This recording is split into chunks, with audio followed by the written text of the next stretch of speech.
Disney es demasiado perfecto, personajes adorables, finales felices y aventuras para toda la familia, pero lo que casi nadie sabe es que muchas de esas películas estuvieron a punto de ser muy diferentes. A lo largo de los años, Disney ha eliminado escenas enteras porque eran demasiado polémicas, demasiado oscuras o simplemente porque podían generar una enorme controversia, desde chistes con dobles intenciones que hoy serían imposibles de incluir, hasta finales completamente distintos, personajes que fueron borrados y secuencias tan impactantes que el propio estudio decidió esconderlas antes del estreno. Y lo más curioso es que muchas de estas escenas sí llegaron a existir, algunas fueron animadas por completo, otras aparecieron en versiones de prueba y unas cuantas incluso lograron colarse en las primeras ediciones de las películas, antes de desaparecer para siempre. Así que hoy vamos a descubrir algunas de las escenas eliminadas más polémicas de Disney, por qué fueron censuradas y cómo habrían cambiado por completo películas que millones de personas han visto desde niños.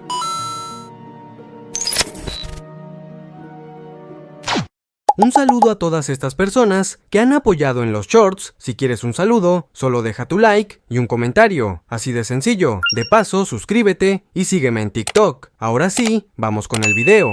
Probablemente recuerdes los divertidos errores de grabación que aparecían durante los créditos finales de Toy Story 2, como si los juguetes fueran actores filmando una película, pues había uno en particular que con el paso de los años dio mucha polémica. En esa escena, el oloroso Pete aparece dentro de una caja acompañado por dos muñecas Barbie. Mientras les toma la mano y conversa con ellas de forma muy amistosa, les dice que podría conseguirles chamba en Toy Story 3. Justo después, al darse cuenta de que una cámara lo está grabando, cambia por completo su actitud e intenta ocultar lo que estaba haciendo. Cuando Toy Story 2 se estrenó en 1999, el momento pasó prácticamente desapercibido y fue interpretado como un chiste sobre el mundo de Hollywood. Sin embargo, con el paso del tiempo, los fans comenzaron a señalar que la escena hacía una clara referencia al llamado casting couch, una práctica en la que personas con poder dentro de la industria prometen papeles o contratos a cambio de favores sexuales.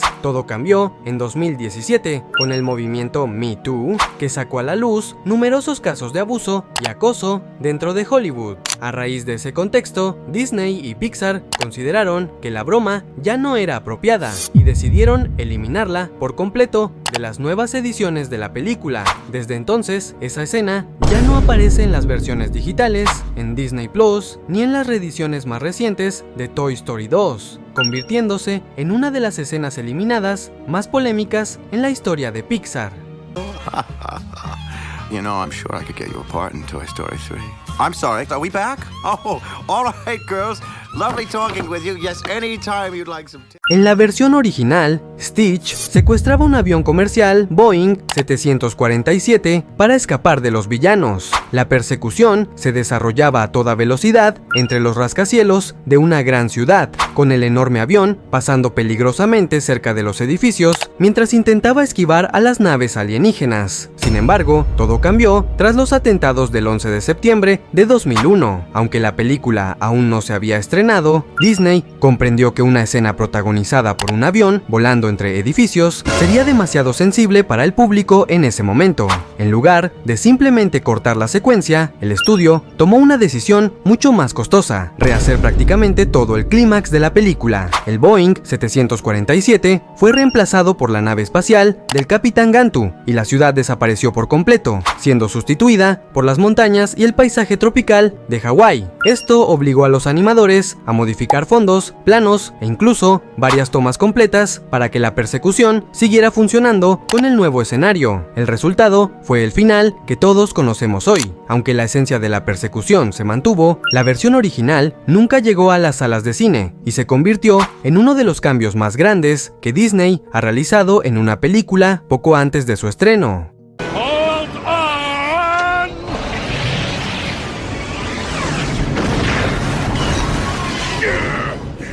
Zootopia estuvo a punto de contar una historia completamente diferente. De hecho, durante varios años de desarrollo, la película tenía un tono mucho más oscuro y serio que el que finalmente llegó a los cines. En esa versión, los depredadores eran tratados como ciudadanos de segunda clase. Todos estaban obligados a llevar un collar electrónico que monitoreaba sus emociones y que les aplicaba una descarga cada vez que mostraban signos de agresividad o perdían el control.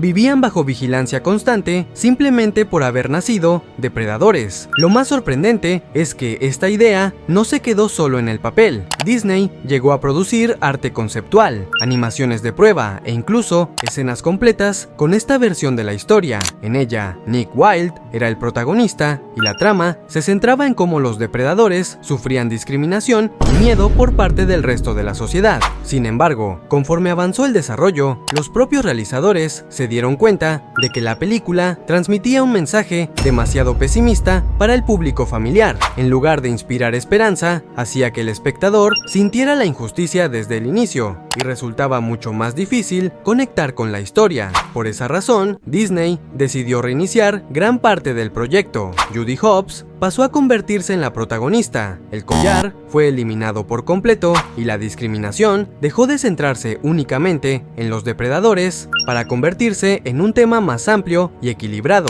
Gracias a ese cambio, Zootopia terminó siendo una aventura mucho más accesible para todas las edades, aunque muchos consideran que aquella versión original habría sido una de las películas más maduras que Disney jamás hubiera estrenado. Oh, okay, all done. Just a cruise. No, whoa. Can you just give me 5 more seconds of this? Unfortunately, no. But if I had $1 every time I heard that...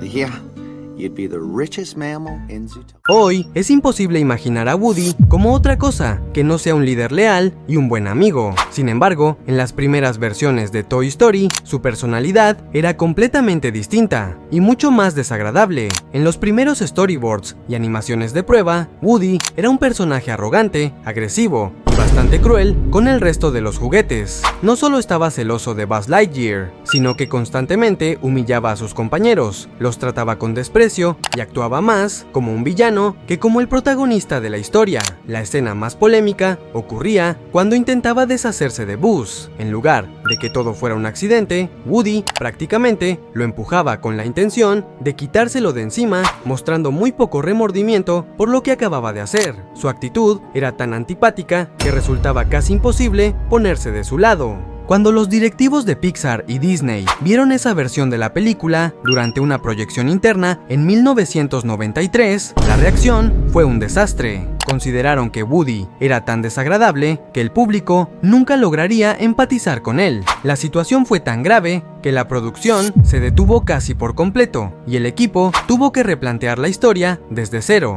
En solo unas semanas, los guionistas reescribieron gran parte de la película, transformando a Woody en un personaje mucho más humano. Seguía siendo celoso e inseguro, pero ahora sus errores nacían del miedo a ser reemplazado y no de la maldad. Esa decisión terminó siendo una de las razones por las que Toy Story se convirtió en el clásico que conocemos hoy. If it wasn't for me, Andy wouldn't pay any attention to you at all. In fact, my sketchy friend, you would have been hauled away to Goodwill a long time ago, so shut your mouth and get them off the bed. La muerte de Scar es una de las escenas más recordadas del Rey León, pero lo que muchos no saben es que durante la producción, Disney llegó a considerar una versión mucho más gráfica de su final. En los primeros storyboards y pruebas de animación, después de que Simba derrota a Scar, las hienas no solo lo rodeaban, sino que el ataque era mucho más explícito. Se mostraba con mayor claridad cómo se abalanzaban sobre él, y el destino del villano resultaba mucho más violento de lo que finalmente apareció en la película. Sin embargo, conforme avanzó la producción, los animadores y productores concluyeron que la escena era demasiado intensa para una película dirigida al público familiar. En lugar de mostrar la muerte de Scar de forma directa, decidieron dejarla casi por completo fuera de cámara. En la versión final, únicamente vemos a las hienas acercándose mientras Scar retrocede, y la secuencia termina entre sombras y las llamas del incendio, dejando que el espectador imagine lo que ocurre después. Este cambio permitió mantener uno de los momentos más impactantes de la película sin mostrar violencia explícita. Curiosamente, esa decisión hizo que la escena fuera incluso más efectiva, demostrando que, a veces, sugerir puede ser mucho más poderoso que mostrar.